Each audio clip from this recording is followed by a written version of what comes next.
Hi everybody, well, I'm not going to do much talking in this video. If ever there was a relevant story, it would be The Spider and the Fly. So, I present to you The Spider and the Fly. The Spider and the Fly. "Will you walk into my parlor?" said the Spider to the Fly. "'Tis the prettiest little parlor that ever you did spy. The way into my parlor is up a winding stair, and I have many curious things to show you when you are there." "Oh, no, no," said the little Fly. "To ask me is in vain, for who goes up your winding stair can ne'er come down again. I'm sure you must be weary, dear, with soaring up so high. Will you rest upon my little bed?" said the Spider to the Fly. "There are pretty curtains drawn around, the sheets are fine and thin, and if you like to rest a while, I'll snugly tuck you in."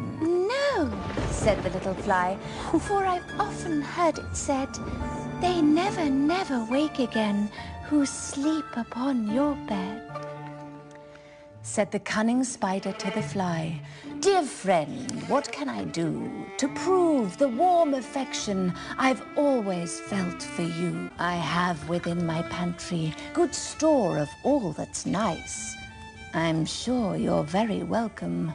Will you please to take a slice?" "Oh, no, no," said the little Fly. "Kind sir, that cannot be. I've heard what's in your pantry, and I do not wish to see." "Sweet creature," said the Spider, "you're witty and you're wise. How handsome are your gauzy wings, how brilliant are your eyes. I have a little looking glass upon my parlor shelf. If you'd step in one moment, dear, you shall behold yourself." "I thank you, gentle sir," she said, "for what you're pleased to say, and bidding you good morning now, I'll call another day." The Spider turned him round about and went into his den, for well he knew the silly Fly would soon come back again. So he wove a subtle web in a little corner sly, and set his table ready to dine upon the flies. Then he came out to his door again, and merrily did sing, "Come hither, hither, pretty Fly, with the pearl and silver wing. Your robes are green and purple, there's a crest upon your head.